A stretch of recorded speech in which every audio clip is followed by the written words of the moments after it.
సామాన్య కార్యకర్త మనలో అక్కడ కూర్చునేవాళ్ళు ఇక్కడ కూర్చునేవాళ్ళు మీరు కూడా రేపు అదే కావచ్చు. అటువంటి కార్యకర్తను తీసుకొచ్చి ఈ రోజు ఎమ్మెల్యే అభ్యర్థిగా నిలబెట్టాడంటే ఈ రోజు మనకు పండుగే. కానీ ఒక్కటి గుర్తుంచుకోవాలి, అవకాశాలు వచ్చేది ఒక్కసారి, అదృష్టాలు వచ్చేది ఒక్కసారి. ఆ వచ్చిన అదృష్టాన్ని ఆ వచ్చిన అవకాశాన్ని కాలదనుకుంటే మనకంటే తెలివి తక్కువ వాళ్ళు మరొక్కరు ఉండరు. అయ్యా బీసీలారా, మీరు ఏ పార్టీలోనైనా ఉండండి, తెలుగుదేశంలో ఉండండి, కమ్యూనిస్టులో ఉండండి, కాంగ్రెస్లో ఉండండి, బీజేపీలో ఉండండి, మనకు అవకాశం వచ్చింది, బీసీలకు అవకాశం వచ్చింది. మీరందరూ మన అభ్యర్థికి గెలిపిస్తేనే, అత్యధిక మెజారిటీతో గెలిపిస్తేనే రేపు మీ పార్టీ వాళ్ళు కూడా ధైర్యం చేసి ఎస్ బీసీ క్యాండిడేట్ గెలవగలడు, ఎస్సీ క్యాండిడేట్ గెలవగలడు, మైనారిటీ గెలవగలడు అని ధైర్యం వచ్చి వాళ్ళు కూడా ఈ మైలవరానికి వాళ్ళని నియమించడానికి ముందుకొస్తారు. అంతేగాని స్వార్థంతో మనం గనక ఇప్పుడు ఏదైనా చేసుకున్నామంటే అవనదే జరగంది ఏదైనా జరిగిందంటే మీ పార్టీ కానీ ఈ పార్టీ కానీ జన్మలో ఇక్కడ బీసీ అనేవాడు ఎవరిని నిలబెట్టడు. కనుక మనమందరం కూడా ఈ అదర్ పార్టీ బీసీ సభ్యులతో కూడా నేను మనం చేసుకుంటున్నాను, నేను అర్థించుకుంటున్నాను, నేను చేతులు జోడించి నమస్కరిస్తున్నాను. మన బీసీ నిలబడ్డాడు, వెళ్ళండి ఆ ఓటు బూత్కి వెళ్ళండి, ఆ 3 చుట్లు 3 కట్టిన గుడ్డ మధ్యలోకి వెళ్ళండి, ఆలోచించండి మన బీసీ ఎవరు సర్దాల తిరుపతిరావు గారు ఏది ఫ్యాన్ అని ఒక్క నొక్కండి. దయచేసి ఆయన్ని నొక్కుతారని మనసారా మిమ్మల్ని అభ్యర్థిస్తున్నాను.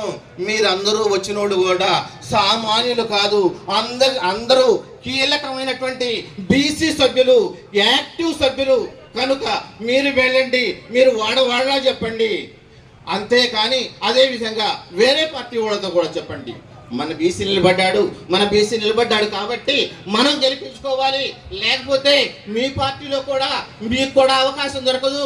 అట్లా స్వార్థంతో మాట్లాడితే అసలుకై మోసం వస్తుందని తప్పకుండా చెప్పండి. అదేవిధంగా వాళ్ళు వస్తారు, వాళ్ళు ఎక్స్పీరియన్స్ గల వాళ్ళు, చాకచక్యంతో వస్తారు, డంకాలతో వస్తారు, డ్రమ్ములతో వస్తారు, నాట్యాలతో వస్తారు. అయినా మీరు నమ్మొద్దు. ఏమైనా ఇస్తే తీసుకోండి, ఎందుకంటే ఆ డబ్బు మనది, ఆ ధాన్యం మనది, ఆ పొలాలు మనవి.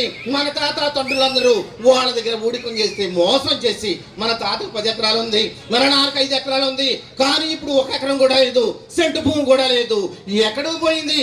వాళ్ళ చేతుల్లో పోయింది. ఎత్తు వేసిన దగ్గర నుంచి మెట్టు కట్టేదాకా మనమే మన కష్టం వల్ల వాళ్ళు బాగుపడ్డారు. ఇస్తే వద్దనొద్దు, ఇస్తే తీసుకోండి.